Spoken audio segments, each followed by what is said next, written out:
بسم الله الرحمن الرحيم الحمد لله رب العالمين والصلاة والسلام على سيد الأنبياء والمرسلين وعلى آله وأصحابه أجمعين ومن تبعهم بإحسان إلى يوم الدين ما بعد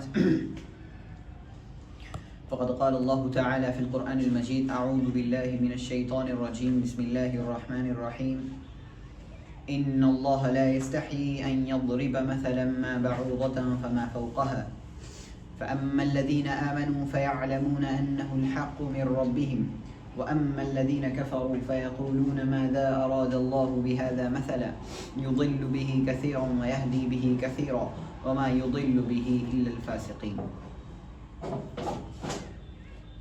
سامعین، گزشتہ درس میں ہم اور آپ نے اللہ رب العالمین کے تعلق سے جانا تھا کہ اللہ رب العالمین کا قرآن کریم میں بیان کرنے کا انداز کیا ہے. یہ جانا تھا کہ اللہ رب العالمین جب قرآن کریم کو واضح کرنا چاہتا ہے تو اس میں دونوں پہلو سامنے رکھتا ہے، ترغیب کا بھی اور ترہیب کا. کون سے پہلو؟ ترغیب اور ترہیب، یعنی کہ اللہ رب العالمین بندوں کو ابھارتا بھی ہے اور بندوں کو ڈراتا. ترغیب اور ترہیب یہ دونوں پہلو ہمیشہ آپ کو دکھیں گے. یہ قرآن کریم کا اسلوب ہے، اور اس سے یہ چیز بھی واضح ہوئی تھی کہ ہم اور آپ بھی جب دعوت کا کام کریں تو ہمیں بھی ان دونوں پہلوؤں کو سامنے رکھنا چاہیے اور اسی طرح سے اپنی دعوت کا آغاز کرنا چاہیے اور اپنی دعوت دینی چاہیے. آپ تمام کو یاد ہوگا کہ ہم اور آپ نے لاسٹ ٹائم ایک آیت کا ترجمہ دیکھا تھا. وہ آیت تھی سورۃ البقرہ کی آیت نمبر 26. آیت تھی ان اللہ لا یستحیی ان یضرب مثلا ما بعوضۃ فما فوقها. آیت کا ٹرانسلیشن میں کر دیتا ہوں قرآن، کیونکہ آیت کا ٹرانسلیشن یہاں لکھ دیا تھا، لیکن ایک مرتبہ یاد دہانی کے لیے ہو جائے کہ اللہ رب العالمین نے فرمایا ان اللہ لا یستحیی، بے شک اللہ کو حیا نہیں آتی. کس چیز میں حیا نہیں آتی؟ ان یضرب مثلا ما بعوضۃ، کہ وہ کوئی مچھر یا اس سے کمتر کی مثال بیان کرے. ان یضرب مثلا، کہ وہ مثال بیان کرے، بعوضۃ فما فوقها، مثلا ما، کہ وہ کوئی بھی مثال بیان کرے چاہے مچھر کی ہو یا اس سے بھی کمتر چیز کی. پھر آگے ہے فاما الذین آمنوا فیعلمون انہ الحق من ربہم، تو رہے وہ لوگ جو ایمان لائے تو وہ جانتے ہیں کہ یہ اللہ کی جانب سے حق ہے، برحق ہے، سچ ہے. وَأَمَّا الَّذِينَ كَفَرُوا، رہے وہ لوگ جنہوں نے کفر کیا تو وہ کہتے ہیں ماذا أَرَادَ اللَّهُ بِهَذَا مَثَلًا، اللہ نے اس سے کیا مراد لیا ہے، اللہ نے اس مثال سے کیا چیز مراد لی ہے، کون سی چیز مراد لی ہے. يُضِلُّ بِهِ كَثِيرًا، اللہ اس کے ذریعے سے بہت سو کو گمراہ کرتا ہے. وَيَهْدِي بِهِ كَثِيرًا، اور اس کے ذریعے سے بہت سو کو ہدایت دیتا ہے. وَمَا يُضِلُّ بِهِ إِلَّا الْفَاسِقِينَ، اور اس کے ذریعے سے گمراہ کنے کرتا ہے؟ فاسقوں کو. اللہ رب العالمین گمراہ کنے کرے گا؟ فاسقین. یہ آیت مکمل ہے. اس آیت کی شرح ہم ذرا تھوڑی سی جان لیتے ہیں، اس کے بعد انشاءاللہ آگے دیکھیں گے. ٹھیک ہے. اللہ رب العالمین نے فرمایا پہلے ان اللہ لا یستحیی، بے شک اللہ کو حیا نہیں آتی. اللہ رب العالمین کے لیے اللہ رب العالمین نے اپنے لیے کس لفظ کا استعمال کیا؟ حیا کا، کہ اللہ کو حیا نہیں آتی. حیا آنا انسان کے اندر عاجزی کا اظہار. دیکھیں غور سے سننا ہے. ایک انسان جب حیا والا ہوتا ہے تو انسان بچتا ہے تھوڑا سا اس چیز کو کرنے سے. ٹھیک ہے، تھوڑا سا دور بھگتا ہے. ہاں میں ان سے ان سے بات نہیں کروں گا، ہاں میں ان سے بات نہیں کروں گا. کیوں بچ رہا ہے؟ اسے حیا ہے. لیکن اللہ رب العالمین اس چیز کو واضح کر رہا ہے کہ پہلی بات تو یہ کہ اللہ کی حیا بندوں کی حیا کی طرح نہیں ہے. ایک چیز. دوسری چیز کیا؟ اللہ رب العالمین کبھی بھی حق کہنے سے حیا نہیں کرتا. واللہ لا یستحیی من الحق، حیا حق بات کہنے میں کبھی بھی نہیں آنی چاہیے. کوئی بھی سچ بات ہو، کوئی بھی برحق بات ہو، آپ کو حیا نہیں آنی چاہیے کہ آپ اسے کہوں نہ کہوں. فلاں غلط کر رہا ہے تو کہوں نہ کہوں، ہاں فلاں برائی میں مبتلا ہے تو کہوں نہ کہوں، برا نہ مان جائے وہ مجھ سے، وہ کہیں مجھے برا نہ سمجھ لگے. یہ ساری سوچیں، یہ سب کیا کون سی چیز روک رہی ہے آپ کو؟ حیا روک رہی ہے نا. تو یہ حیا نہیں آنی چاہیے انسان کے اندر. اللہ رب العالمین واضح کر رہا ہے کہ ان اللہ لا یستحی، اللہ کو حیا نہیں آتی ان یضرب مثلا ما بعوضۃ، کہ وہ مثال بیان کرے۔ مثالیں تو بہت سی بیان کی۔ ہوا یہ اس آیت کا ایک پس منظر ہے، اس آیت کے پس منظر کو پہلے ہم سمجھیں۔ آیت کا پس منظر اس طرح ہے کہ مشرکین نے اللہ پر اعتراض کیا۔ کس پر اعتراض کیا؟ اللہ پر، کہ تم کہتے ہو کہ تمہارا رب جبار ہے، قہار ہے، متکبر ہے، بہت بڑا ہے، اور تم کہتے ہو کہ اس کے کلام کی طرح کوئی نہیں لا سکتا، تو اس کے کلام میں تو مچھر مکھیوں کی مثال موجود ہے۔ کیا ہے مچھر مکھیاں؟ ہاں، تمہارا رب تو اتنا عظیم ہے، مچھر مکھیوں کی مثال بیان کر رہا ہے۔ جی، یہ کس کی سوچ تھی؟ کفار کی سوچ تھی۔ وہ کیا کہہ رہے تھے کہ مچھر مکھی مکڑی ان کی مثالیں بیان کر رہا ہے، پانی آگ، کیا ہے یہ مثالیں؟ ابھی پانی آگ کی مثالیں گزری، یاد؟ مثال مائی اور مثال ناری، یاد ہے کہ آگ کی مثالیں بیان کی اللہ نے اور پانی کی بھی مثال بیان کی۔ کیا مثالیں؟ تو اللہ رب العالمین نے کہا ان اللہ لا یستحی، اللہ کو حیا نہیں آتی ان یضرب مثلا ما بعوضۃ، کہ اللہ مچھر کی مثال بیان۔ اللہ نے مچھر کی مثال کہیں بیان نہیں کی، اللہ نے مکھی اور مکڑی کی مثال بیان کی۔ بات سمجھ میں آئی؟ اللہ نے کس کی مثالیں بیان کی ہیں؟ مکھی کی اور مکڑی کی، اور اس طرح سے کہ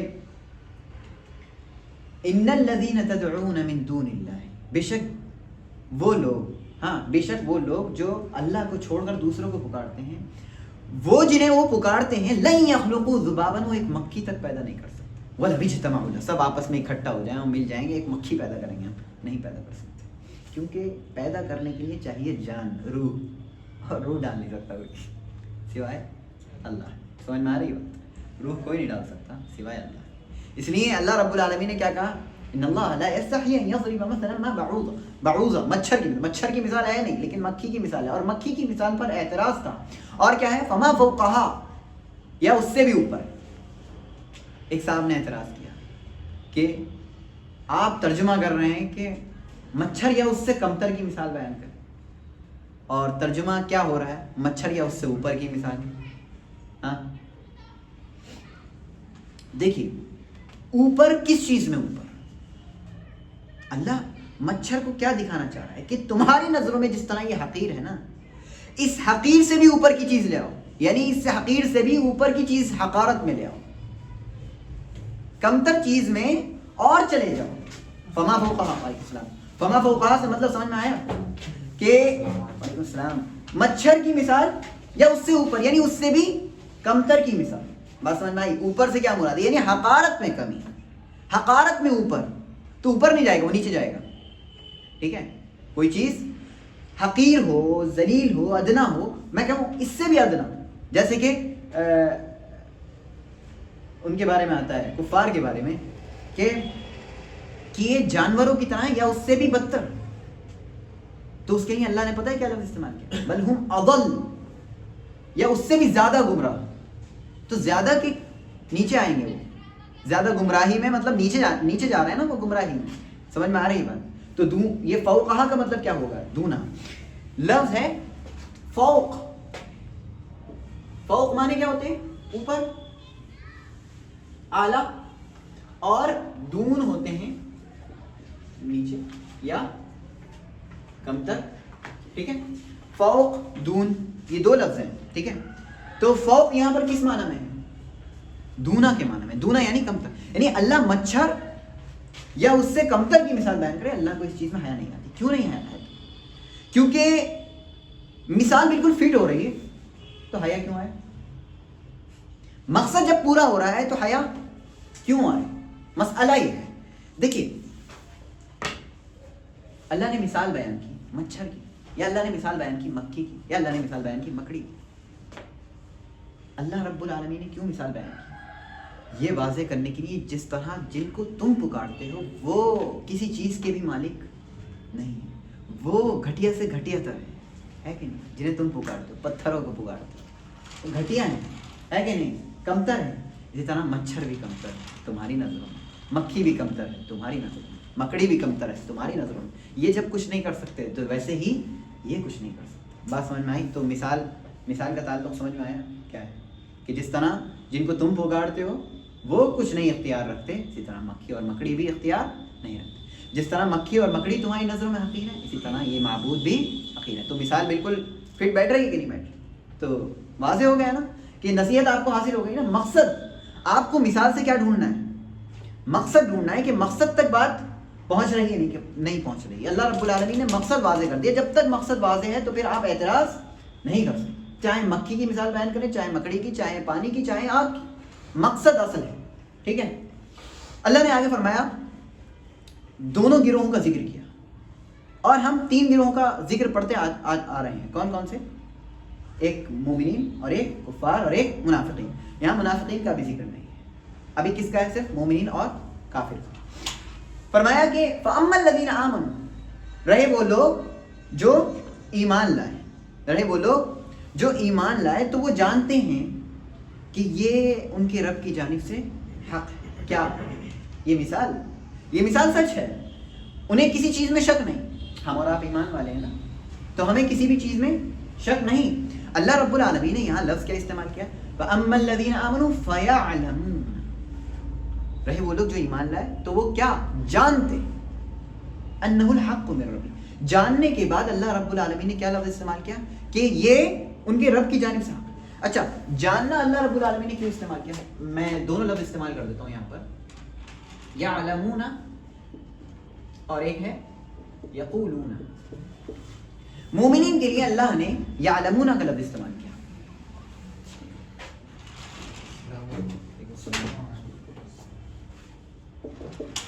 یعلمون مطلب وہ لوگ جانتے ہیں.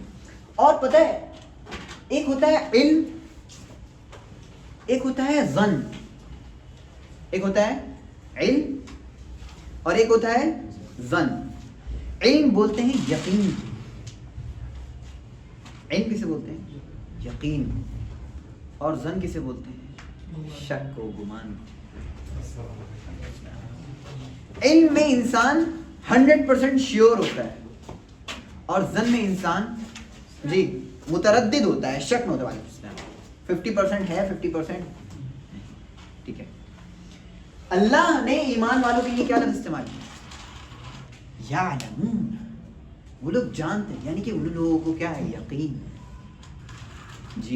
ایمان والوں کے پاس کیا ہوتا ہے؟ یقین ہوتا ہے. اور یقین کی جگہ کہاں ہوتی ہے بتائیں؟ تو ایمان کہاں سے لایا جاتا ہے؟ سمجھ میں آ رہی بات؟ ایمان کا اصل تعلق کہاں سے ہوتا ہے؟ دل سے ہوتا ہے. زبان سے تو ہوتا ہے اور اعمال سے تو ہوتا ہے، لیکن اصل کیا ہوتا ہے؟ دل ہوتا ہے. اور منافقین کہاں سے نہیں لاتے تھے ایمان؟ دل سے نہیں لاتے تھے. زبان سے اقرار کرتے تھے اور اعمال میں بھی شریک ہوتے تھے، لیکن دل میں اقرار نہیں کرتے. تو ایمان کا تعلق جب دل سے، تو اللہ نے لفظی کیا استعمال کیا؟ یعلمون. رہے وہ لوگ جو ایمان لائے تو وہ لوگ یقین رکھتے ہیں کہ یہ ان کے رب کی جانب سے کیا ہے؟ حق ہے، سچ ہے، ثابت. آگے اللہ نے فرمایا وَأَمَّا الَّذِينَ كَفَرُوا، رہے وہ لوگ جنہوں نے کفر کیا، رہے وہ کافر لوگ. فَيَقُولُونَ، فَيَعْلَمُونَ نہیں، فَيَقُولُونَ تو وہ لوگ کہتے ہیں. وہ لوگ ان کی زبانی اقرار ہیں، اور انہیں بھی پتہ چل رہا ہے کہ ہاں مثال فٹ بیٹھ رہی ہے. انہیں پتہ چل رہا ہے کہ مثال فٹ بیٹھ رہی ہے، لیکن اللہ کی بات نہیں ماننی، اللہ پہ اعتراض کرنا ہے، اللہ کے کلام کو ایکسیپٹ نہیں کرنا ہے، قبول نہیں کرنا ہے. اس لیے کیا کرتے ہیں؟ اعتراض کرتے ہیں. کیا کہتے ہیں؟ فَيَقُولُونَ، فَيَعْلَمُونَ نہیں، فَيَقُولُونَ زبان سے. مَاذَا أَرَادَ اللَّهُ بِهَذَا مَثَلًا، اللہ نے اس سے کیا مثال لی ہے؟ اللہ نے اس مثال سے کیا مراد لی ہے؟ اللہ نے اس مثال سے کیا چیز مراد لے لی ہے؟ ایسا کیوں کرتے ہیں؟ ہٹ دھرمی کی وجہ سے، اعتراض کی وجہ سے، اور اللہ کے کلام کو ایکسیپٹ نہ کرنے کی وجہ سے، اور مزید یہ کہ اپنی خواہشات کے غلبے کی وجہ سے. بسا اوقات ایسا ہوتا ہے کہ انسان جو ایمان نہیں لاتا ہے، وہ کس بنیاد پر نہیں لاتا ہے؟ کہ اس کی خواہشات کو کیا ہو جائے؟ اس کی خواہشات پر پابندیاں لگ جائیں. وہ جن برائیوں میں ملوث ہے، جو آزادی اسے مل رکھی ہے، وہ آزادی ختم ہو جائے گی. لیکن اگر وہ دین اسلام میں آ جائے نا، تو حقیقی معنوں میں اسے صحیح طریقے کی آزادی ملے گی. لیکن وہ اس چیز کو نہیں سمجھتا. اصل دین اسلام میں آزادی، دوسرے ادیان میں آزادی نہیں، اس نظام میں آزادی نہیں. ہاں، اصل دین اسلام میں آزادی. اگر آپ دین اسلام میں داخل ہو جائیں، آپ کو پتہ ہے سب کچھ حلال ہے، تھوڑی سی چیزیں حرام ہیں، سب کچھ جب حلال ہے تو پھر آپ سب کچھ کر سکتے. تھوڑی سی چیزیں اللہ نے روک دی. اچھا ساری عبادتیں حرام ہیں, بس کچھ کا حکم ملا وہ کرنا ہے اور کچھ اور نہیں کرنا ہے. جی بس اتنا صحیح, اور ایسے ہی دین ہے, اور دین اتنا آسان ہے. لیکن کیا سوچتے ہیں نہیں قبول نہیں کرنا ہے, ہماری خواہشات, ہم 10 عورتوں کو کیسے رکھیں گے اپنے پاس, کیسے جا کے زنا آرام سے نہیں کر سکتے, یہ تو روک لیں گے ہم, ہاں یہ روک لیں گے. نہیں, اسلام بہت اچھا. اور جہاں تک رہی بات نکاح کی, تو نکاح کو کتنا آسان بنایا اسلام. ہاں نکاح اتنا آسان بنایا کہ اگر مہر کچھ بھی نہیں ہے تو صورتیں پڑھو اور دے دو, مہر ہو گیا, نکاح ہو گیا, اب حلال, اب آپ اپنی بیوی سے استفادہ کریں. اتنا آسان اسلام. ہاں نہ کوئی رسم, نہ کوئی گانا بجانا, نہ کچھ, یہ ایسا ہے. تو کفار قبول کیوں نہیں کرتے؟ نمبر 1 تو یہ کہ ہماری خواہشات پر پابندی لگ جائے. نمبر 2 یہ کہ اللہ رب العالمین کا ایک کلام ہے, ہم اسے قبول نہیں کرتے. تکبر, ٹھیک ہے, یہ دونوں چیزیں کون اختیار کرتے تھے؟ کفار.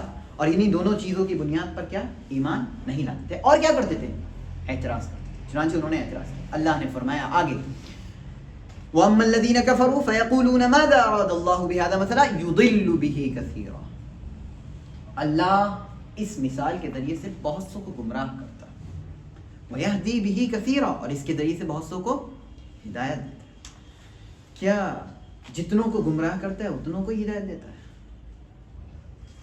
جی سوال ہے, کیا جتنوں کو گمراہ کرتا ہے اتنوں کو ہدایت دیتا ہے, یا زیادہ کو گمراہ کرتا ہے اور کم کو ہدایت دیتا ہے؟ جی کوئی ہے جواب؟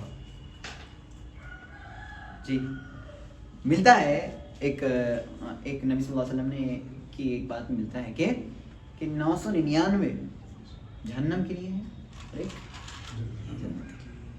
تو ہدایت کتنوں کو ملی, اور 999 کو کیا ملی؟ گمراہی. تو یہ اللہ نے دونوں کے لیے کثیرہ کا لفظ استعمال کیا. تو یہاں پہ اس کا جواب یہ ہے کہ کثیرہ کا لفظ جو آتا ہے کبھی کبھی اکثر کے معنی میں آتا ہے, کہ اللہ اس کے ذریعے سے اکثر کو گمراہ کر دیتا ہے اور اس کے ذریعے سے بہت سو کو ہدایت دیتا ہے. اور کثیرہ کا لفظ قلیل کے لیے بھی استعمال ہوتا ہے, یعنی کم کے لیے بھی استعمال ہوتا ہے. اب دیکھیے کتنا واضح ہے. دیکھیے اب میں اس چیز کو واضح کروں, کثیرہ یہ ایک لفظ ہے, اس کے 3 معنی ہیں. ایک تو اس کا خود وہی معنی ہے جو ہے, نمبر 1 تو کثیر, نمبر 2 کیا ہے؟ اکثر, اور نمبر 3 کیا ہے؟ قلیل. ہاں تم آؤ میرے پاس, میں تمہیں بہت پیسہ دوں گا. کیا میں نے کیا بہت پیسہ دوں گا, 3 درہم دیا آپ نے اسے. 2 سے زیادہ پہ کیا 3 کا اطلاق, 3 پہ کثیر بولتے ہیں. کثیر کے لفظ کو آپ 3 پر بول سکتے ہیں. تو آپ نے کہا میں بہت دوں گا تمہیں, تو آگے 3 دے دیا آپ نے اسے. تو قلیل بھی, اکثر بھی, اور کثیر بھی. بہت بھی, بہت زیادہ بھی, سب سے زیادہ بھی, اور تھوڑا بھی. کثیر کے 3 معنی, بہت, بہت زیادہ, یا تھوڑا. سمجھ میں آ رہی بات؟ تو اللہ رب العالمین نے کہا یضل بہ کثیرا, اس کے ذریعے سے اللہ اکثر کو گمراہ کرتا ہے, یعنی ان مثالوں سے. ویہدی بہ کثیرا, اور اس کے ذریعے سے تھوڑے ہدایت پاتے, تھوڑے ہدایت پاتے. وما یضل بہ الا الفاسقین, اور اس کے ذریعے سے گمراہ کون ہوتے ہیں؟ فاسق. یہ اللہ نے کیوں استعمال کیا, یہ ایک سوال ہے. اللہ نے وہاں واضح کر دیا جب یضل بہ کثیرا ویہدی بہ کثیرا, یہاں اس کے بیان کرنے کی کیا ضرورت ہے؟ یہ واضح کرنا چاہتا ہے کہ اللہ گمراہ صرف اپنی مشیت کی بنیاد پر نہیں کرتا. بات سمجھ لیں اسے. اللہ کسی کو گمراہ کر دے تو اللہ کی چاہت ہے مانا, لیکن صرف اللہ کی چاہت نہیں ہے.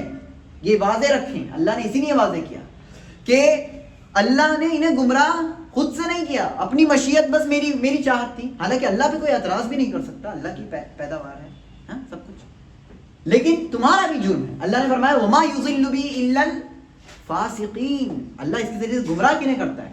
فاسقین کو. فاسق کسے بولتے ہیں جی؟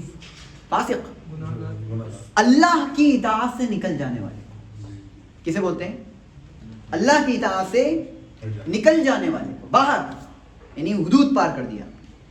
جی آپ کی لائن کھینچ دی تھی, ایریا بنا دی, ایریا سے باہر بھاگ گیا, اسے کیا بولتے ہیں؟ فسق. یہ اصل ہے. اچھا فسق دو طرح کا ہوتا ہے، یہ بھی یاد رکھیں. کتنی طرح کا؟ ایک ہوتا ہے مطلق فسق، ایسا جو بالکل آپ مطلق طریقے سے نکل گئے، نہ ادھر دیکھا نہ ادھر دیکھا، کوئی مجھے کیا بولتے پس و پیش نہیں، کوئی کیا بول سکتے ہیں مایوسی نہیں، نہ امیدی نہیں، کوئی دقت نہیں، کوئی افسوس نہیں، میں ایسے نکل گیا، مجھے نہیں دیکھنا ان سب چیزوں کی طرف. ایک تو یہ ہوتا ہے نکلنا. ایک ہوتا ہے یار اچھا نہیں لگ رہا ہے جاتے، ارے یار میں واپس چلا جاتا ہوں. ہاں تردد ہے.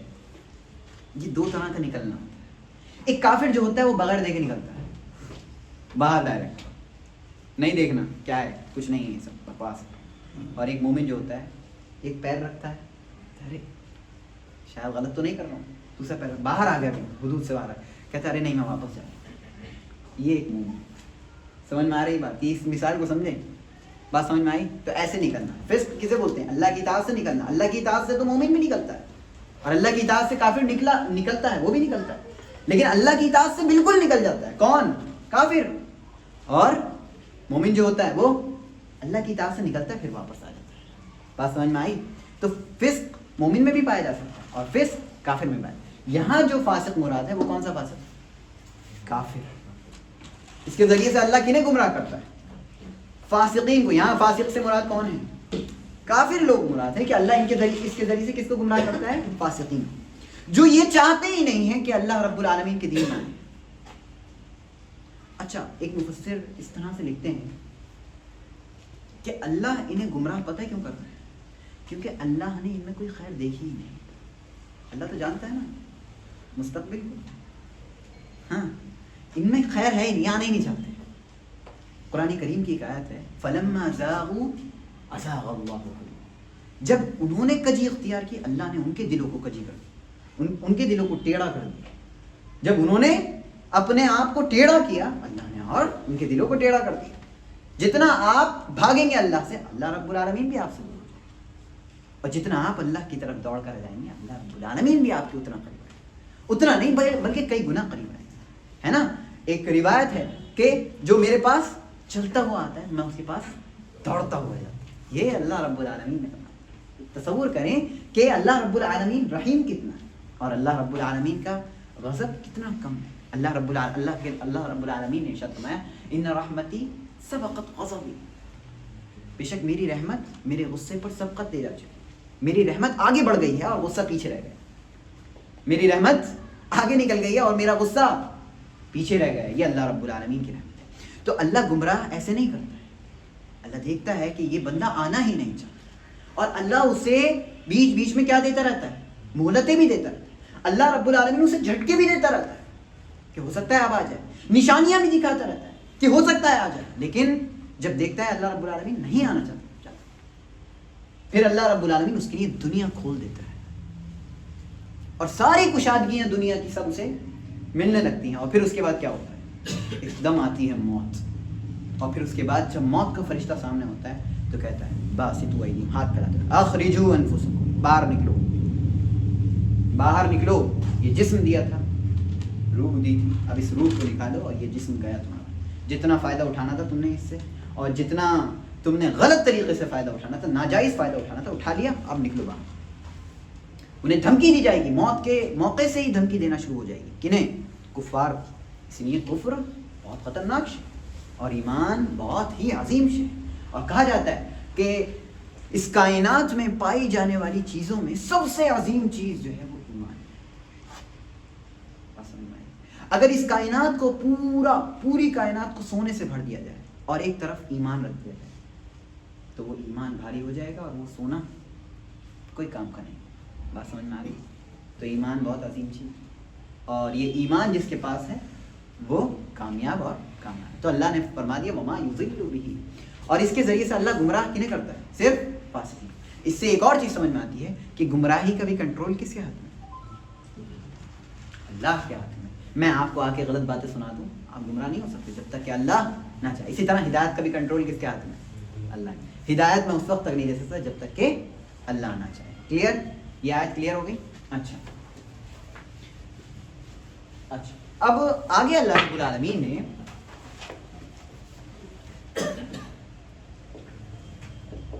الذین ينقضون. الذین مانے وہ لوگ جو ينقضون، آگے میں لکھ لیتا ہوں عہد اللہ، جو لوگ اللہ کے عہد کو توڑ دیتے ہیں. دیکھیے ینقضون مانے توڑ دیتے ہیں، عہد اللہ مانے اللہ کا عہد، اللہ کے عہد کو من بعد میثاقہ،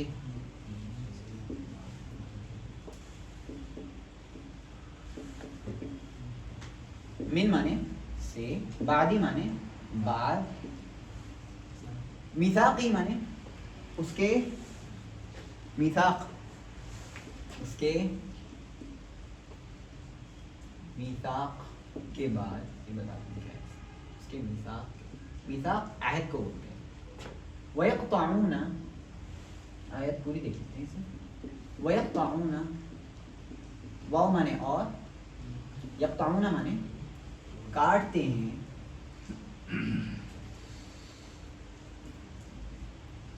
ما امر اللہ، ما مانے جو، امرا مانے حکم دیا، اللہ اللہ نے، ان یوصل، ان مانے کہ، یوصل مانے بھی رہ گیا،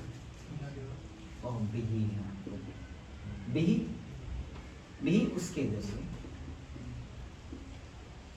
ایوصل،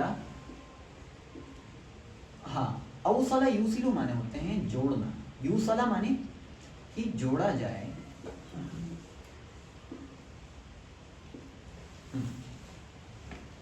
وَيُفْسِدُونَ فِي الْأَرْضِ،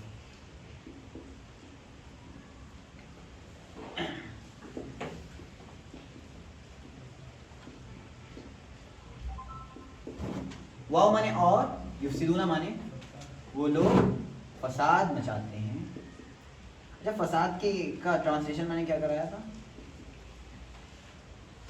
بہت آسان ہے جی، فساد کا ٹرانسلیشن جو فساد جھگڑے بازی، ہاں بگاڑ، لوگ فساد مچاتے ہیں نہیں بگاڑ کرتے ہیں. فی مانے میں، الارض مانے زمین، اور آگے کیا ہے؟ اولئک هم الخاسرون.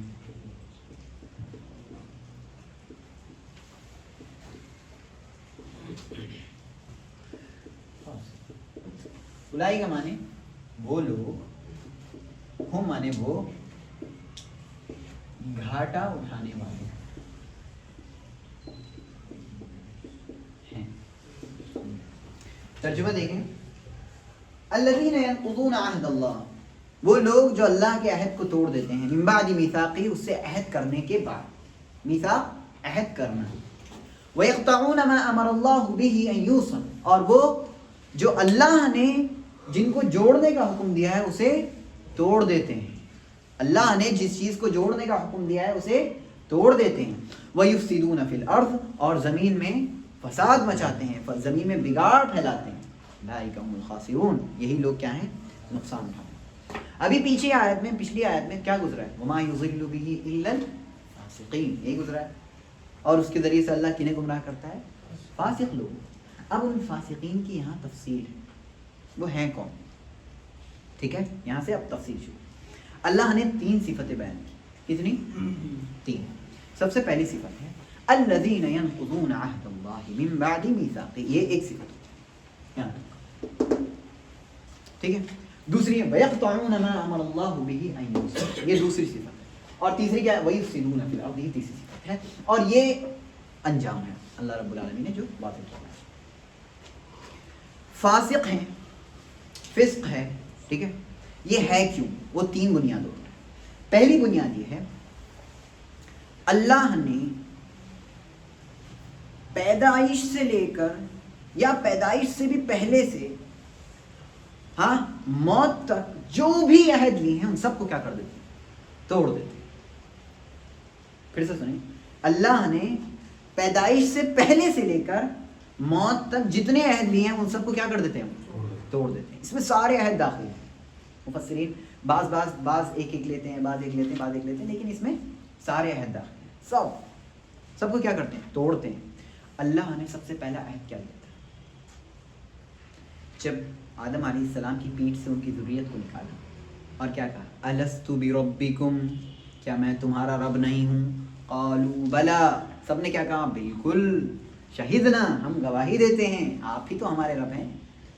اللہ سے کیا کہا تھا سب نے؟ جی ہم گواہی دیتے ہیں. ہم نے کلام کیا اللہ سے. عظیم چیز نہیں ہے عظیم. ہم تو نہیں ہو گئے کلیم اللہ نہیں، وہ حضرت موسیٰ علیہ السلام. ہم نے بھی اللہ رب العالمین یعنی جتنی روحیں تھی سب نے کیا کہا تھا؟ جی بلا شہیدنا، کیوں نہیں، ہم گواہ ہیں، ہم نے گواہی دی ہے کہ تو ہی ہمارا رب ہے. ٹھیک ہے، ہم سب نے گواہی دی. یہ پہلا عہد تھا، اسے بولتے ہیں عہد الست، جو اللہ نے سب سے لیا ہے. ٹھیک ہے، عہد الست. الست مطلب الست بربکم، اسی سے لیا عہد الست. سمجھ میں آیا؟ اچھا، ایک عہد یہ ہو گیا. اور بنیادی طور سے جو عہد دیا ہے اللہ نے وہ کس چیز کا عہد ہے؟ کہ تم ایک اللہ کی عبادت کرو گے اور اس کے ساتھ کسی کو شریک نہیں کرو گے. یہ بنیادی عہد ہے جو ہم سب نے لے رکھا ہے. ٹھیک ہے، اللہ کی عبادت کری جائے اور اس کے ساتھ کسی کو شریک نہ ٹھہرایا جائے. اس کو توڑ دیتے ہیں جو لوگ، وہ کیا ہیں؟ فاسق. چنانچہ کافر لوگ اللہ کی عبادت نہیں کرتے. ٹھیک ہے، اللہ کو رب مانتے ہیں لیکن اللہ کی عبادت نہیں کرتے. پھنستے ہیں تو اللہ کو پکارتے ہیں اور نکل جاتے ہیں تو پھر شرک کرتے ہیں. یہی ہے، یہی کافر ہوتا ہے. دوسری صفت کیا ہے؟ وَيَقْطَعُونَ مَا أَمَرَ اللَّهُ بِهِ أَن يُوصَلَ، اور اللہ نے جن چیزوں کو جوڑنے کا حکم دیا تھا انہیں توڑ دیتے ہیں. سب سے پہلے ذہن میں کیا چیز آتی ہے؟ کہ سب سے اللہ نے رشتوں کو جوڑنے کا حکم. جن بھائی نے اللہ نے رشتوں کو جوڑا، لیکن اللہ نے یہاں رشتوں کا نام ہی نہیں دیا. کوئی رشتے نہیں ہیں. رشتوں کو بولتے ہیں، کیا بولتے ہیں رشتوں کو عربی میں؟ الارحام. یاد ہے؟ صلہ رحمی کرا کرو کہتے ہیں. وہ الارحام اسی سے رحیم، صلۃ الرحیم. تو الارحام اسی سے ہے، یعنی کہ قرابت داریوں کو جوڑنا. اللہ نے کہا کہ جو بھی چیزیں جوڑنے کا حکم دیا ہے تم کیا کر دے تمہیں. چنانچہ یہود نے حضرت موسیٰ علیہ السلام پر ایمان لانے کے بعد اللہ کے نبی پر ایمان لانا تھا، وہ نہیں لائے. تفریق کر دی انہوں نے. جوڑنا تھا نا، سارے انبیاء کو جوڑنا تھا نا، کہ سارے انبیاء کی دعوت توحید تھی. موسیٰ پہ ایمان لے آئے اور اللہ کے نبی کو چھوڑ دیا. اللہ نے فرمایا لا نفرق بین احد من رسلی، ہم کسی بھی رسول کے درمیان تفریق نہیں کرتے. ہاں، اللہ نے قرآن کریم میں واضح کیا ہے کہ مومنین کیا کہتے ہیں؟ ہم کسی بھی رسول کے درمیان تفریق نہیں کرتے. سب کی دعوت کیا تھی؟ توحید تھی. سب نے ایک ہی اللہ کی طرف بلایا اور سب نے کیا کہا؟ سارے مومنین کیا؟ سمعنا واطعنا، ہم نے سنا اور ہم نے اطاعت کی. ہم نے سنا اور ہم نے بات مان لی، ہم نے سنا اور ہم نے قبول کر لیا. یہ سب نے کہا، سارے مومنین نے. لیکن کفار نے کیا کہا؟ جو چیزیں جوڑنے کی تھی، حضرت موسیٰ علیہ السلام پر ایمان لے آئے. اب دیکھا ہمارے درمیان سے نبی کیوں نہیں آیا. نا اس پہ نہیں لائیں گے. جو توڑ دیا نہیں توڑ دیا، الگ کیا نہیں کیا. ایک چیز. اور دوسری چیز وہی جو ان بھائی نے کہا کہ رشتوں کو توڑ. ٹھیک ہے، یعنی کہ اللہ رب العالمین نے حکم دیا ہے کہ اپنے قرابت داروں سے ناطے جوڑو، ان سے تعلق بناؤ، ان سے استوار رکھو. اچھا، سب سے مشکل پتہ ہے کیا ہوتا ہے؟ رشتہ جوڑنا ہی ہوتا ہے سب سے مشکل. بتائیے کیوں؟ رشتہ جب جوڑتا ہے انسان تو نقصان کا اسے ڈر لگنا. جب رشتہ انسان جوڑتا ہے تو اسے نقصان کا ڈر لگنے لگتا ہے. مان لیجیے آپ کاروبار کرتے ہیں، اب آپ کے پاس کوئی رشتہ دار آ گیا تو آپ کیا لے گا؟ یہ تو فری میں لے گا مجھ سے. جی یہ تو فری میں لے گا مجھ سے. یہ ساری سوچیں انسان کے پاس رہتی ہے. کیا کرتا ہے؟ اسے نہیں دینا ہے. تو آپ کا دل نہیں مانتا، دل گوارا نہیں کرتا، ایکسیپٹ نہیں کرتا، تو اسے مزید دام بتاتے ہیں. اس کا یہ والا ہے 200 کی چیز آپ نے کتنے 500 کی بتا دیا ہم نے. اور ابھی جو دوسرا دکاندار آ رہا تھا اسے 200 ہی کی بتائی آپ نے. تو یہ بہت مشکل سا ہوتا ہے انسان کے لیے. تو انسان کو وہی چیز تو اختیار کرنی ہے جو مشکل ہے. بھائی ایک دوست کے اوپر میں 200 روپے خرچ کرتا ہوں، یہ تو میرے لیے بہت آسان ہے اور اتنا مزہ آتا ہے خرچ کرنے میں. لیکن ایک رشتہ دار میں 200 روپے چلے گئے. یہ بڑا مشکل لگتا ہے. اس کے پاس تھے تو پیسے, اس نے نکالے ہی نہیں. کیسے لوگ ہیں, بڑے بخیل شخص. ہاں ایسے یہ ساری سوچیں ہیں نا, یہ ساری سوچیں کیوں آتی ہیں انسان کے پاس؟ کیونکہ انسان اپنے ساتھی سے باخبر ہوتا ہے اس کی جیب میں پیسے ہیں, لیکن دوست کے بارے میں کہتے ہیں یار پیسے نہیں ہیں شاید سے, یار اس کا بھی مندہ چل رہا ہے, اس کی جیب میں رکھے ہوئے پیسے, لیکن اسے علم نہیں. تو مشکل کام ہے صلۃ الرحم, رشتہ داریوں کو جوڑنا مشکل ہے تھوڑا سا, لیکن وہی آپ کو کرنا ہے, تبھی تو ملے گی نا جنت. جی صحیح ملے گی نا جنت. جنت چاہیے تو جنت کو کیسی چیزوں سے گھیر دیا گیا ہے؟ مشکل چیزوں سے. ایسے نہیں ملتی ہے جنت فری کی مل گئی, نہیں فری والی نہیں ہے جنت, اور نہ پیسوں میں ملتی ہے. اس میں کیا کرنی پڑتی ہے؟ مشقتیں اٹھانی پڑتی ہیں, تکلیفیں اٹھانی پڑتی ہیں, تھوڑا سا ورک کرنا پڑتا ہے. آپ کسی کاروبار کو کرنا چاہتے ہیں تو آپ ورک کرتے نہیں کرتے جی, پسینہ بہاتے نہیں بہاتے ہیں. ہاں جاب کرنا ہے تو صبح اٹھتے ہیں, جاتے ہیں, پورا دن لگاتے, پھر آتے ہیں پسینے میں, بس اب مجھے کچھ نہیں کرنا ہے, کام کوئی نہیں کام کرنا ہے. یہی ہوتا ہے. کچھ پانے کے لیے آپ کو کچھ کرنا پڑتا ہے, تو ایسے ہی صلۃ الرحم کرنے کے لیے آپ کو کرنا پڑے گا. ٹھیک ہے, تو آج سے یہ کوشش کریں کہ آپ جتنا خرچہ دوستوں پر کرتے ہیں اس سے کئی گنا اپنے رشتہ داروں پر. ٹھیک ہے, ان سے جوڑیں, ان کے ساتھ رحم دلی سے معاملہ کریں, ان سے پوچھیں بھائی آپ کو کسی چیز کی ضرورت نہیں, اگر کسی بھی چیز کی ضرورت ہو تو ہم ہیں. اور بعض لوگ ایسے ہوتے ہیں ننیحال کو بڑا جوڑتے ہیں اور ددیال کو چھوڑ دیتے ہیں. ہمارا یہ صحیح نہیں, ان سے اتنا تعلق نہیں. صلۃ الرحم اور رشتہ داری اسے بولتے ہیں جس میں آپ کا ماں کی جہت سے اور باپ کی جہت سے جو بھی نسبی تعلق ہے وہ سب آپ کی کیا ہیں, رشتہ دار. بس سمجھ میں آئے, ماں اور باپ کی طرف سے جتنے بھی تعلقات ہیں وہ سب کیا ہیں آپ کے رشتہ دار. تو سب کو جوڑنا ہے, صرف ماں والے کو جوڑنا ہے یا صرف باپ والوں کو جوڑنا ہے, ایسا بھی نہیں کرنا ہے. بات سمجھ میں آئی؟ اس میں بھی آپ کو تفریق نہیں کرنا ہے. تو بات سمجھ میں آئی, کتنی چیزیں تھیں. سب سے پہلی چیز, یہ لوگ کیا کرتے ہیں, جن چیزوں کا اللہ نے جوڑنے کا حکم دیا انہیں توڑتے ہیں. کیا کہ موسیٰ پہ ایمان لائے اور اللہ کے نبی پر نہیں لائے, یا عیسیٰ پر ایمان لائے علیہ السلام اور اللہ کے نبی پر نہیں لائے, ایک چیز. اور دوسری چیز کیا, رشتہ داریوں کو جوڑنا, اور رشتہ داریوں میں بھی لوگوں پر رحم کرتے ہیں لیکن اپنے رشتہ داروں پر رحم نہیں کرتے, ایک چیز. اور دوسری چیز یہ کہ بعض رشتہ داروں پر رحم کرتے ہیں اور بعض کو چھوڑ دیتے ہیں, یہ بھی نہیں. کلیئر. تیسری صفت کیا ہے, وَيُفْسِدُونَ فِي الْأَرْضِ, اور زمین میں فساد مچاتے.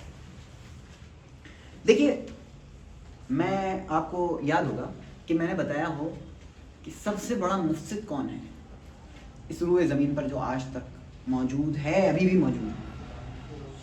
فرعون موجود ہے, اس کی باڈی ہے, اب ہے نا روئے زمین پر ہے, نہیں کھا گئی ہے زمین, اس سے ہے, موجود ہے, ابھی بھی اس کی باڈی موجود ہے, اس کا ڈھانچہ موجود ہے, اچھا ڈھانچہ بھی نہیں, اس کی باقاعدہ یہ اسکن موجود ہے. ٹھیک ہے, موجود ہے. تو یہ سب سے بڑا کیا تھا, مفسد. سب سے بڑا مفسد کون تھا, فرعون. اللہ نے فرمایا وَيُفْسِدُونَ فِي الْأَرْضِ, یہ لوگ زمین میں فساد مچاتے ہیں. میں نے آپ کو یہ بھی بتایا تھا کہ اصلاح کا جسٹ الٹا کیا ہوتا ہے, فساد. فساد بولتے ہیں کسی چیز کو بگاڑ دینا, کسی چیز کو خراب کرنا. اچھا, کبھی کبھی بگڑتی ہوئی چیز ہمیں دکھتی ہے اور کبھی کبھی ہمیں نہیں دکھتی. دو طرح کی چیزیں. ایک وہ چیز ہوتی ہے جو بگڑتے ہوئے دکھتی ہے, جیسے کہ کوئی ایسی گزرتے ہوئے شخص کو مار دے, قتل کر دے, یہ دکھ رہا ہے بگاڑ, دکھ رہا. لیکن کوئی ایک شخص چلتے ہوئے گناہ کر رہا ہے اور میرے پاس سے گزرتا ہوا جا رہا ہے, یہ بھی بگاڑ ہے. یہ آپ دکھ نہیں رہا ہے لیکن یہ ہے بگاڑ, اور اللہ نے یہاں پر اسی بگاڑ کو مراد. بات سمجھ میں آئی؟ کون سا بگاڑ؟ ایک بگاڑ ہوتا ہے حسی, یعنی جو آپ فیل کر سکیں, اور ایک بگاڑ ہوتا ہے معنوی, جو آپ سمجھ سکتے ہیں, فیل نہیں کر سکتے. کچھ بگاڑ ہو رہا ہے, نہیں دکھے گا, نہیں آپ کو. کسی کا قتل ہو رہا ہے, نہیں کچھ نہیں دکھے گا آپ کو. پیڑ آپ کاٹ رہے ہیں, نہیں کچھ نہیں دکھے گا, لیکن بگاڑ ہے وہ زمین.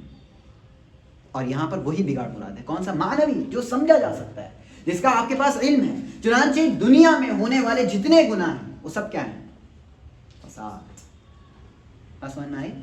یہ کون سے ہیں؟ فساد معنوی, جو سمجھے جا سکتے ہیں اور آپ کو دکھ نہیں سکتے. ٹھیک ہے, تو اللہ نے یہاں پر کیا لکھا ہے, یفسدون فی الارض.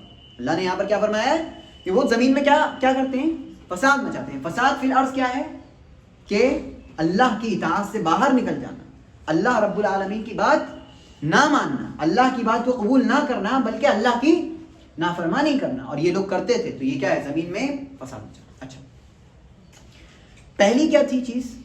اللہ کے عہد کو توڑ دیتے ہیں۔ ہاں، عہد لینے کے بعد سمجھ میں آیا عہد لیا ہے اللہ نے ہم سے، ٹھیک ہے، سب سے عہد لیا ہے، کفار سے بھی عہد لیا ہے، ٹھیک ہے، ہم سے بھی عہد لیا ہے، وہ کافر ہیں، اب ایمان نہیں لا رہے ہیں، ان کی غلطی، ٹھیک ہے، وہ تصدیق کر سکتے ہیں، رسول آ چکے ہیں ہمارے درمیان، حجت قائم ہو چکی ہے، لیکن اللہ کی بات۔ اچھا، اس میں آپ کو دکھ رہا ہوگا یہ حقوق اللہ نہیں دکھ رہا ہے؟ حقوق اللہ ہے کہ نہیں ہے؟ اللہ کا حق ہے نا، یہ ہے حق اللہ، اللہ کا، یہ حقوق اللہ میں سے، یعنی ہمیں اللہ کا عہد نہیں توڑنا۔ وَيَقْطَعُونَ مَا أَمَرَ اللَّهُ بِهِ أَن يُوصَلَ، صلہ رحمی کا حکم دیتا ہے اللہ، تو یہ حقوق العباد دکھ رہا ہے نہیں دکھ رہا؟ تو کتنی چیزیں، حقوق اللہ اور حقوق العباد دونوں ادا نہیں کرتے۔ فاسق جو ہوتے ہیں وہ اللہ کا حق بھی ادا نہیں کرتے اور بندوں کا حق بھی ادا نہیں کرتے۔ سمجھ میں آیا؟ تو کیا ہوگا ان دونوں کا نتیجہ؟ زمین میں فساد پھیل جائے گا۔ سمجھ میں آئی آیت کیسے چل رہی ہے؟ اللہ کا حق ادا نہیں کرتے اور بندوں کا حق ادا نہیں کرتے، تو اس سے کیا ہوگا؟ زمین میں فساد پھیل جائے گا، اور پھر فساد کے بعد کیا ہوتا ہے؟ نقصان۔ پتہ ہے ایک وہ شخص جو بہت زیادہ گنہگار ہوتا ہے، تو جب اس کی موت آتی ہے نا، تو جتنے بھی حیوانات ہیں اور جتنے بھی چرند پرند ہیں وہ سکون کی سانس لیتے ہیں، اب مر گیا، زمین پر بوجھ تھا، ختم ہو گیا، مر گیا۔ جو بھی اللہ عالم جو بھی ہے سانس لیتے ہیں اچھی سی، کتنا بدبخت شخص تھا یہ، چلے گا۔ اور جب ایک عالم کا انتقال ہوتا ہے تو اس سے علم اٹھ جاتا ہے، علم اتنا حصہ نکل جاتا ہے اس دنیا سے۔ اللہ کے نبی صلی اللہ علیہ وسلم نے ارشاد فرمایا، ان اللہ لا يقبض العلم انتزاعا ينتزعه من العباد، بے شک اللہ علم کو ایسے نہیں اٹھا لیتا کہ سینوں سے نکال لے ایسے، ولكن يقبض العلم بقبض العلماء، لیکن علم کیسے اٹھاتا ہے؟ علماء کے اٹھانے سے، اللہ علماء کو اٹھاتا ہے، تو اس طرح سے علم اٹھتا ہے۔ پھر کیا ہوتا ہے؟ اتخذ الناس رؤوسا جهالا، تو لوگ اپنا بڑا کسے بنا لیتے ہیں؟ جاہلوں کو، جنہیں علم نہیں۔ فسئلوا، ان سے پوچھا جاتا ہے، جی سوال پوچھا جاتا ہے تو جاہل مفتی بن جاتے ہیں، جاہل مفتی بن جاتے ہیں، کہتے ہیں افتو، فتویٰ دیتے ہیں، جی نہیں یہ ایسے نہیں، ایسے ہوگا۔ اور کیسے دیتے ہیں؟ اللہ کے نبی نے آگے بتایا، فافتوا بغیر علم، بغیر علم کے دیتے ہیں وہ فتویٰ بھی دیا تو بغیر علم کے، یعنی اٹکل پچو مارتے ہیں، ہاں، ہوا میں تیر چلا دیا۔ فضلوا واضلوا، گمراہ تھے اور وہ کیا کر گئے؟ گمراہ کر گئے۔ اس لیے کیا دین علم سے آراستہ ہونا ضروری ہے، سب کو علم سے آراستہ ہونا کیا ہے؟ ضروری ہے اور کمپلسری ہے۔ اس کے بعد کیا ہوگا؟ ہاں، پھر روز جہال نہیں بنیں گے، ہمارے اوپر والے لوگ جاہل نہیں بنیں گے۔ کون آئیں گے؟ علماء آئیں گے، جو آپ کے اوپر کیا کریں گے؟ آپ کی قیادت کریں گے، آپ کو سنبھال کر لے کر چلیں گے، ٹھیک ہے؟ تو یہ لوگ کیا کرتے تھے؟ حقوق اللہ اور حقوق العباد کو توڑ دیتے تھے، تو اللہ رب العالمین نے فرمایا یفسدون فی الارض، تو کیا ہوتا ہے؟ زمین میں فساد مچ جاتا ہے۔ تو پھر اس کے بعد کیا ہوگا؟ اولئک هم الخاسرون، یہی لوگ کیا ہیں؟ خسارے کا مطلب کیا ہوتا ہے؟ نقصان اٹھانا، ٹھیک ہے؟ نقصان کا الٹا کیا ہے؟ فائدہ۔ تو اگر آپ اللہ کے عہد کو جوڑیں گے، اگر آپ صلہ رحمی کریں گے، تو کیا ہوگا؟ اصلاح ہوگی زمین میں، اور کیا ملے گا؟ فائدہ ہی فائدہ۔ سمجھ میں آئی؟ الٹا، بالکل جسٹ اس کا الٹا کرنا ہے۔ اللہ رب العالمین کے عہد کو جوڑنا ہے، صلہ رحمی کرنی ہے، یعنی حقوق اللہ ادا کرنا ہے اور حقوق العباد ادا کرنا ہے، تو زمین میں کیا ہوگی؟ اصلاح ہوگی اور فائدہ ہی فائدہ۔ کلیئر؟ یہ آگے بڑھیں۔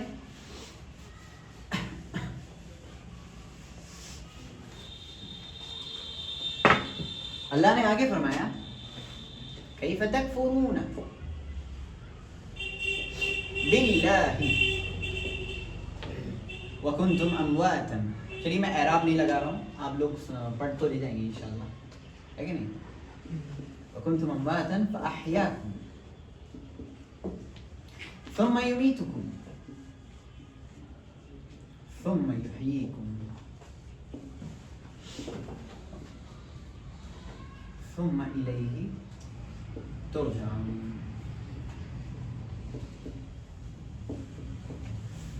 کیفا مانے کیف حالک بولتے ہیں آپ کیسے ہیں. یہ وہی والا کیسے ہیں. کیسے تکفرون آپ لوگ کفر کرتے ہیں. ارے آپ لوگ نہیں بولیں گے, تم سب کفر کرتے ہیں. کس کا کفر کرتے ہو؟ باللہ اللہ کا. باؤ مانے اور, کنتم مانے تم سب تھے, اموات مانے مرے ہوئے, فا مانے تو, احیاکم مانے احیاکم دو لفظ, اس نے تم کو زندہ کیا. اس نے تم کو زندہ کیا. اس میں ایک یہ ورب ہے احیا اور کم کیا ہے, یہ آبجیکٹ ہے. اس نے تم کو زندہ کیا, اس ورب میں سبجیکٹ موجود ہے. ثم پھر یمیتکم, دیکھیں پھر اس میں ورب سبجیکٹ آبجیکٹ پورا ایک ہی لفظ. ہاں, پھر وہ تم کو موت دیتا ہے. ثم پھر وہ یاد ہے یحییکم, تم کو زندہ کرتا ہے یا زندہ کرے گا. ثم پھر الیہ, اس کی طرف, ترجعون, دیکھیے یہ مجہول ہے یعنی کہ پیسو وائس میں ہے, تم لوٹائے جاؤ. ٹرانسلیشن دیکھیں جلدی سے. کیف تکفرون باللہ, کیسے تم اللہ کا انکار کر سکتے ہو. وکنتم امواتا, اس حال میں کہ تم تو کیا تھے, مرے ہوئے تھے. فاحیاکم, اس نے تمہیں زندگی بخشی, اس نے تمہیں زندہ کیا. ثم یمیتکم, پھر وہ تمہیں مارے گا. ثم یحییکم, پھر زندہ کرے گا. ثم الیہ ترجعون, پھر اسی کی طرف تم لوٹائے جاؤ. اللہ نے یہاں پر 4 مراحل ذکر کیے. کتنے مراحل؟ 4, جس سے انسان ہو کر گزرتا ہے. ہماری زندگی جب سے شروع ہوئی ہے تب سے لے کر ہمارے قیامت تک کی زندگی کا اللہ رب العالمین نے صرف اسی آیت میں ذکر کر دیا ہے. اور یہ بلاغت قرآنی بول رہے ہیں آپ اسے, قرآن کی بلاغت ہے. قرآن ایسا ہی ہے عظیم, ٹھیک ہے. اب کہہ سکتے ہیں ہم عاجز ہیں سب اس طرح کی بات لانے سے. اللہ نے کہا کیف تکفرون, ایسا بولتے ہیں اے کیسے کر دیا تم نے. یہ وہ والا کیسے ہے, یہ وہ والا نہیں ہے. سوال پوچھا کیف تکفرون, یہ وہ والا نہیں, کیسے آپ کر رہے ہیں, نہیں. یہ میں سوال نہیں کر رہا ہوں, یہ کیا کر رہا ہوں, توبیخ ڈانٹ رہا ہوں. اے کیسے تم ایسا کر سکتے ہو, یہ وہ والا کیسا ہے. تو اللہ نے کہا کیسے تم کفر کر سکتے ہو, کس کے ساتھ, اللہ کے ساتھ, یعنی اللہ کا کیسے انکار کر سکتے ہو. پھر اللہ نے آگے وجہیں پیش کی, یعنی کہ تم اللہ کی عبادت کا انکار کر رہے ہو حالانکہ تمہیں علم ہے. کنتم امواتن, تم مرے ہوئے تھے, تم نطفے کی شکل میں تھے. جی مرے ہوئے تھے, نہیں تھے, نطفے تھے اتنا سے. اس کے بعد 9 مہینے رہے, اس کے بعد بن گئے ایسے. ہاں, اور پھر اللہ نے کیا کیا, تمہیں زندہ کیا, زندہ ہو گئے. 4 مہینے کے بعد کیا ہوتا ہے پتہ ہے, روح پھونکی جاتی ہے. 4 مہینے کے بعد روح پھونکی جاتی ہے, ایک فرشتہ آتا ہے, روح پھونکتا ہے. پھر اس کے بعد رزق, موت, عمل سب لکھ دیا جاتا ہے. اچھا بنے گا, برا بنے گا, سب لکھ دیا جاتا ہے. کس کے بارے میں, کسی بھی شخص کے بارے میں. ہم اور آپ بھی ایسے ہی پیدا ہو, ٹھیک ہے نا. فاحیاکم, تو اللہ نے ہمیں زندہ کیا, یعنی کہ اس دنیا میں ڈالا. ثم یمیتکم, پھر اللہ تمہیں موت دے گا, یعنی ابھی موت سے نکالا, زندہ کیا, پھر موت دے گا. اچھا, موت دے گا یعنی کہ اسی دنیا میں موت دے گا. ثم یحییکم, پھر تمہیں زندہ کرے گا, یعنی کہ قیامت میں اٹھائے جاؤ گے, بلائے جاؤ گے. اللہ رب العالمین حضرت اسرافیل حکم دے گا کہ سور پھونکو, سور پھونکیں گے اور سب اٹھ کھڑے ہوں گے, اپنی اپنی قبروں سے باہر نکل آئیں گے. اور سب سے پہلے کون قبر سے نکلے گا, صلی اللہ علیہ وسلم, ٹھیک ہے. سب سے پہلے اول من ينشق عنه القبر, سب سے پہلے وہ نکلے, ٹھیک ہے. تو اللہ رب العالمین نے یہاں پر 4 مراحل ذکر کیے. اللہ رب العالمین نے موت کو ذکر کیا ہے. آپ کو یاد ہوگا ابھی ہم نے ایک چیز پڑھی کہ عہد انس لیا تھا اللہ نے, تب ہم کیا تھے, زندہ تھے کہ مرے ہوئے. جب اللہ نے ہم سے عہد لیا, ہم نے کہا بلا شہیدنا, ہم زندہ تھے کہ مرے ہوئے. ارے مرے ہوئے بولتے ہیں کیا؟ بلا شہید نہ کہہ دیں گے ہم؟ ارے زندہ تھے، تبھی سے زندہ تھے، تو اللہ نے کیا کہا کیوں پہلے مرے ہوئے؟ دیکھیے کیسے اعتراض سمجھ میں آ رہا ہے؟ دیکھیے موت اور حیات کا تعلق جو ہے بہت آسان ہے سمجھنا. انسان کی روح اس کی جسم سے ملی ہوئی تو زندہ ہے، روح نکل گئی تو موت. انسان کے جسم سے روح ملی ہوئی ہے تو وہ زندہ ہے، روح نکل گئی تو موت. اسی لیے نیند کو موت کی بہن کہا جاتا ہے. نیند موت کی بہن، یعنی موت آ گئی، نیند آ گئی تو ہاں موت ہے. آپ کو ایک طرح کا نقشہ دکھایا جاتا ہے کہ موت میں کیا ہوتا ہے. جیسے آپ فیل نہیں کر سکتے کچھ، آپ کے ساتھ آپ کو کوئی 2 ریپٹے مار کے چلا جائے تو آپ کو کچھ نہیں فیل ہوگا، تو وہ نیند ہے. ٹھیک ہے، تو آپ کو موت ہے. ٹھیک ہے، سمجھ میں آ رہی بات؟ تو بہت آسان ہے سمجھنا اسے کہ روح کا جسم سے تعلق یہ زندگی ہے، اور روح نکل گئی تو موت. اب جو ہم نے عہد لیا تھا تب ہماری روحوں نے عہد لیا تھا. سمجھ میں آ رہی بات؟ اور یہاں موت سے مراد کون سی ہے؟ نطفے کی شکل میں جو آپ موجود تھے ماں کے پیٹ میں. سمجھ میں آ رہی بات یہاں سے؟ اچھا، انسان نے، چلیے میں مان لیتا ہوں، اسے بھی حیات مان لیا تو بلا شہیدنا کہنے تک ہی تو زندہ تھے. اکثر حصہ تو کس چیز میں گزرا ہے ہمارا؟ موت میں ہی تو گزرا تھا. اس لیے اللہ نے کیا کہہ دیا اسے؟ موت کہہ. اچھا، قبر میں سوال ہوتے ہیں، زندہ سے ہوتے ہیں مرے ہوئے سے ہوتے ہیں، تو زندہ کرتے ہیں اسے، جواب کیسے دے گا اگر زندہ نہیں کریں گے تو؟ جی مطلب زندہ کرتے ہیں. ہاں تو قبر میں زندہ ہوتے ہیں لوگ. ہاں گڈ، روح سے سوال ہوتا ہے تو روح کا کنیکشن ٹوٹ گیا تو موت آ گئی. بات سمجھ میں آ رہی ہے؟ لیکن قبر میں سوال بھی کتنا ہے؟ تھوڑے سے لمحے کے لیے ہوتے ہیں. تو اصل اس میں بھی کیا ہے جی؟ تھوڑے سے وقت کے لیے زندگی ہے اور باقی حصہ کیا ہے؟ موت ہی موت. اس لیے اللہ نے اسے بھی کیا کہہ دیا؟ موت کہہ دیا. بات سمجھ میں آ رہی ہے؟ تو موت اکثر حصے میں ہے، اس لیے اللہ نے اسے موت سے تعبیر کیا، پہلی والی میں بھی اور دوسری والی میں بھی. اور دونوں جگہ زندگیاں ہیں تو اس میں آپ اکثر حصہ کیا رہتے ہیں؟ زندہ ہی رہتے ہیں. سمجھ میں آ رہی ہے بات؟ نطفے سے باہر نکلے 4 مہینوں تو روح آ گئی، لیکن ابھی بھی ہم باہر نہیں نکلے تو کچھ کر نہیں سکتے. ابھی ہم اسے کیا کہیں گے؟ مرا ہوا کہتے ہیں. ابھی بھی مرا ہوا ہے، پیٹ میں ہے لیکن مرا ہوا ہے کہ نہیں؟ لیکن وہ ہے کیا؟ زندہ ہے. سمجھ میں آ رہی؟ اور اس پر حکم بھی کیسے لیں گے؟ جب روح پھونکنے کے بعد زندہ والے حکم لیں گے. کب؟ جب روح پھونکنے کے بعد. لیکن روح پھونکنے سے پہلے کس کا حکم لائے گا؟ مرے ہوئے کا.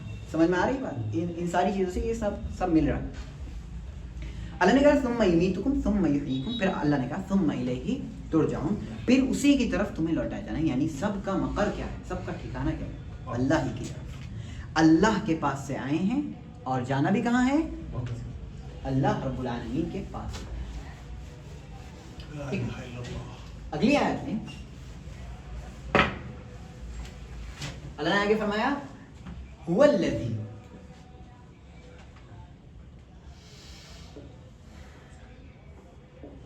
خلق لکم،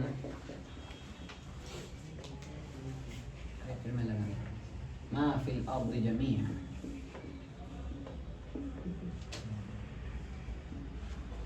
ہوا مانے وہ، الذی مانے وہ، وہی ہے جو کہہ دوں بس. خلق، اس نے پیدا کیا، لکم، تم سب کے لیے. کیا پیدا کیا؟ ماں، جو، فی مانے میں، الارض مانے زمین، یعنی جو کچھ زمین میں، جمیعہ تمام. ثم استوى الى السماء، ثم استوى الى السماء فسواهن 7 سماوات.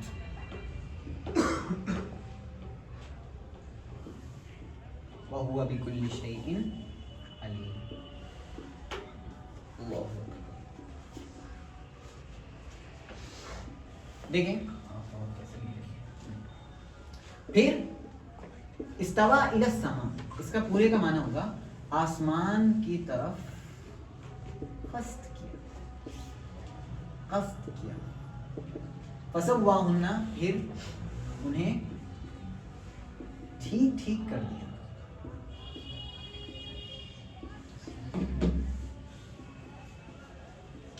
کتنوں کو؟ 7 سماوات، 7 آسمان. واو مانے اور، ہوا مانے وہ، بکلی مانے ہر چیز، بکل شیء مانے ہر چیز کا، علیم مانے جاننے والا. دیکھیں ترجمہ، ثم الیہ ترجعون، اسی کی طرف لوٹائے جاؤ. کس کی طرف لوٹائے جاؤ؟ اللہ کی طرف. اللہ کون ہے؟ پھر پہچان آ رہی. ابھی آئی تھی پہچان، یاد ہے کہاں آئی تھی؟ منافقین کے ذکر کے بعد، یعنی 3 گروہوں کا ذکر ہوا، اس کے بعد پہچان اللہ نے بتائی کیا کیا پیدا کیا ہے. ہاں سب کچھ آیا تھا. اللہ یہاں پہ پھر ذکر کر رہے ہیں. کیا کہہ رہے ہیں؟ هو الذی، اللہ وہ ہے جس نے تمہارے لیے جو کچھ زمین میں ہے سب پیدا کیا. اللہ وہ ہے جس نے تمہارے لیے جو کچھ زمین میں ہے سب پیدا کیا. ثم استوى الى السماء، پھر آسمان کی طرف قصد کیا. فسواهن 7 سماوات، پھر 7 آسمانوں کو ٹھیک ٹھیک بنا دیا. وهو بكل شيء علیم، اور اللہ ہر چیز کا جاننے والا. یہ ترجمہ ہو گیا. تھوڑی سی تشریح دیکھ لیتے ہیں اس کی. اللہ نے تعارف کے بعد اپنے کہا کہ اللہ وہ ہے جس نے تمہارے لیے پیدا کیا. کس کے لیے پیدا کیا؟ تمہارے لیے. یعنی کہ ایمان والوں کے لیے بھی اور کفار کے لیے، یعنی سب کے لیے. یہاں سب مراد ہے. ٹھیک ہے، نہیں ابھی کفار سے ہی تو بات چل رہی تھی نا. ہاں تو اللہ کفار ہی کو مخاطب کر رہا ہے، ایسا نہیں ہے. سب کے لیے سب کچھ، یعنی کہ دنیا میں پائی جانے والی ساری چیزیں سب کیا ہیں؟ حلال ہے، سب ہمارے لیے. اللہ اکبر. یہ نعمت باری تعالی ہے کہ سب کچھ ہمارے لیے اللہ نے بنایا. یعنی کہ کہہ سکتا ہوں میں کہ یہ دنیا، اس دنیا میں پایا جانے والا ایک ایک ذرہ، ان سب کی حکمت کیا ہے؟ ہمارے لیے پیدا کرنا، ہمارے لیے قابو میں کرنا. سب کو ہمارے قابو میں کر دیا ایک طرح سے. یعنی آپ جیسا چاہو گے ویسا ہوتا ہے. جیسے آپ چاہتے ہو اللہ بارش کرتے ہیں، اللہ سے دعا کرو بارش ہوتی ہے آسمان سے، آپ سکون حاصل. آپ بیج بولتے ہو، آپ کہتے ہو اللہ اگا دے اسے، اللہ اگا دیتا ہے اسے. ہے نہیں، مسخر ہے نہیں، کرا ہے نہیں کرا. لیکن آج جس اس کا الٹا ہو گیا. اللہ نے ہمارے لیے ان چیزوں کو قابو میں کیا، ہاں آج ہم ان کے قابو میں آ گئے. بات سمجھ میں نہیں آئی؟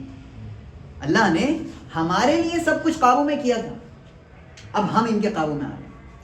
ہمارے لیے دنیا بنائی گئی تھی، دنیا کو ہمارے قابو میں کیا گیا تھا، آج ہم دنیا کے قابو میں ہو چکے. بات سمجھ میں آ رہی؟ یہ گمراہی کی اتھا گہرائی ہے کہ دنیا کو اللہ نے ہمارے لیے قابو میں کر کے رکھا. آج ہم دنیا کے قابو میں آ چکے ہیں. ہم دنیا کے پیچھے بھاگتے ہیں اور دنیا ہم سے بھاگتی ہے. پہلے ہمارے کنٹرول میں تھی دنیا، کیونکہ ہم اللہ کے احکام کی اطاعت کرتے تھے، فرامین کو مانتے تھے، قبول کرتے تھے، تسلیم کرتے تھے، اور سب کچھ ہمارے لیے تھا. لیکن جیسے ہی ہم نے اللہ کے احکام کو ماننا بند کیا تو شہوات پر، اپنی شہوات، خواہشات، ان بنیادوں پر اللہ کی نافرمانی شروع کی. ہم دنیا کے پیچھے بھاگے، دنیا ہم سے بھاگنے لگی، اور ہم اس کے قابو میں آ گئے جو ہمارے قابو میں تھی. بس سمجھ میں آ رہی؟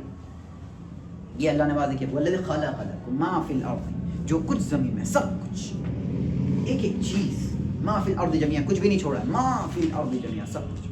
اللہ نے آگے فرمایا ثم استوى الى السماء. اس میں ایک چیز سمجھ میں آ رہی ہے کہ زمین کو پیدا کرنے والی ذات کون ہے؟ اللہ. ٹھیک ہے، زمین پیدا کر دی، پھر آسمان کی طرف رخ کیا، پھر آسمان کی طرف قصد کیا.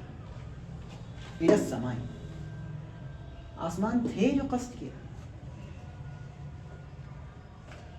آسمان تھے، کیسے قصد کر لیا اللہ نے؟ تو مفسرین کہتے ہیں یہاں سما سے مراد کیا ہے؟ بلندی. سما سے مراد کیا ہے؟ بلندی. یعنی پھر بلندی کی طرف اللہ نے ارادہ کیا. ٹھیک ہے، فسواہن، پھر اللہ نے 7 آسمان بنائے. کتنے آسمان؟ 7 بنائے، ایک ایک ایک ایک. اور کہا جاتا ہے کہ ان ہر ایک آسمان کے درمیان 50 سالوں کی اس طرح کی مسافت. اللہ اعلم. لیکن اتنا یاد رکھیں کہ اللہ رب العالمین یہاں سما سے مراد کیا ہے؟ بلندی. اور ان کے بعد کیا اللہ رب العالمین نے 7 آسمانوں کو بنایا. اچھا، ایک سوال ہے کہ آسمان پہلے بنے کہ زمین؟ زمین. اللہ نے آگے ایک آیت میں ارشاد فرمایا والارض بعد ذلك دحاها، اور زمین کو اس کے بعد اللہ نے ہموار کیا. آسمان بنانے کے بعد اللہ نے زمین کو ہموار کیا. تو زمین تو بعد میں بنی، پہلے آسمان بنا. جی پہلے آسمان بنا کہ پہلے زمین؟ ایک ساتھ بنے دونوں. ہاں بہت اچھا. پہلے اللہ نے زمین بنائی 2 دن، پھر آسمان بنائے 2 دن، پھر زمین کو بالکل چھا دیا فرش کی طرح. اللہ نے فرمایا نا جعل لکم الارض فراشا، زمین کو کیا بنایا ہے؟ بچھونا بنایا. تو زمین کو ہموار کب کیا ہے؟ پہلے زمین بنائی، پھر آسمان بنائے، پھر اس کے بعد کیا؟ پھر زمین کو کیا کیا؟ بچھایا. اور سب کو ملا کے کتنے دنوں میں کیا؟ 6 دن. کتنے؟ سمجھ میں آ رہی بات؟ 2 دن میں یہ، 2 دن میں یہ، 2 دن میں یہ، سب ہو گئے. پھر ہے قرآن کریم ان ربکم اللہ الذی خلق السماوات والارض فی 6 ایام، بے شک تمہارا رب اللہ وہ ہے جس نے آسمان اور زمین کو کتنے دنوں میں پیدا کیا؟ 6 دنوں میں. سمجھ میں آ رہی بات؟ تو یہ ساری چیزیں کلیئر کر لیں کہ آسمان بعد میں، پہلے زمین پھر آسمان، اس کے بعد پھر زمین کو اللہ نے کیا کیا؟ بچھایا. ٹھیک ہے. پھر اللہ نے آگے فرمایا وَهُوَ بِكُلِّ شَيْءٍ عَلِيمٌ، اور اللہ رب العالمین ہر چیز کے تعلق سے جاننے والا. چنانچہ اللہ رب العالمین اس میں ہمیں ایک پیغام دینا چاہتے ہیں، وہ یہ کہ جس طرح ہم نے ان 3 گروہوں کا ذکر کرنے کے بعد اپنی تخلیق کا ذکر کیا تھا اور یہ واضح کیا تھا کہ ہم کیا ہیں؟ تمہارے رب ہیں، ہم نے تمہیں پیدا کیا ہے، دنیا کی ہر چیز کو ہم نے پیدا کیا. اللہ نے ابتدا میں کیا رکھی؟ وہی چیز رکھی تھی. ابتدا میں اللہ نے اپنے مقصود کو واضح کیا تھا کہ تم ہمیں کیا مانو؟ رب مانو. اور یہ یاد رکھیں عبادت تبھی ہم کر سکتے ہیں جب ہم اللہ کو رب مانیں. کلیئر؟ عبادت تبھی ہم کر سکتے ہیں. اگر کوئی کہے بھائی کس کی عبادت کرتے ہیں، میں یہ کہہ سکتا ہوں کہ اس کی عبادت کرتا ہوں جس نے اس پوری دنیا کو بنایا ہے، اس نے پوری کائنات کو بنایا ہے. یہ کہہ سکتا ہوں نا. تو ربوبیت یعنی کہ اللہ کو رب ماننا یہ بہت ضروری، انتہائی ضروری ہے. آپ کو یاد ہوگا میں نے کہا تھا کہ کفار جو تھے وہ اللہ کو رب مانتے تھے لیکن عبادت نہیں کرتے. ہم اللہ کی عبادت کرتے ہیں، ہمیں پتہ ہی نہیں ہے اللہ رب ہے کہ نہیں. یہی بتایا تھا، ہمیں پتہ ہی نہیں ہے. ہمیں پتہ ہی نہیں ہے کہ اللہ رب ہے کہ نہیں. اسی بنیاد پر کیا کرتے ہیں؟ ہم طریقے سے عبادت میں، ہماری عبادات میں خشوع و خضوع نہیں آتا. ہم اللہ کو سمجھتے ہی نہیں ہے کہ ہمارے سامنے اللہ ہے. ہم یہ سوچتے نہیں ہیں کہ اللہ ہمارے پاس ہے، اللہ ہمارے تعلق سے جانتا ہے، اللہ ہمارے دلوں کے حال کے بارے میں جانتا ہے، اس لیے گناہ کر بیٹھتے ہیں. کفار کو ساری چیزیں پتہ تھیں لیکن وہ اللہ کی عبادت نہیں. تو اس لیے ہمیں اللہ کی عبادت میں اس چیز کو واضح. تو اللہ نے ابتدا میں کیا؟ اپنی تخلیق کا ذکر کیا اور انتہا میں پھر اپنی تخلیق کا ذکر کیا. ٹھیک ہے. اور یہ یاد رکھیے میں نے ہمیشہ واضح کیا کہ قرآن کریم کا اسلوب ہے پتہ ہے کیا؟ مقصد. آپ کو ہمیشہ مقصد تک پہنچانا ہے. ابتدا میں بھی مقصد کو رکھا واضح اور انتہا میں بھی مقصد کو رکھا واضح. یہاں پر اب یہاں سے بالکل موضوع چینج ہوگا. ٹھیک ہے. یہاں سے موضوع بدلے گا. تو یہاں تک وہ وہاں سے جو شروع ہوا تھا موضوع کہاں سے؟ یا ایھا الناس اعبدوا ربکم الذی خلقکم والذین من قبلکم لعلکم تتقون. وہاں سے جو شروع ہوا تھا کہ لوگوں اپنے رب کی عبادت کرو، تمہیں پیدا کیا اور تم سے پہلوں کو ہی پیدا کیا. اور پھر اللہ رب العالمین نے آگے فرمایا کہ زمین کو یہ بنایا وہ بنایا.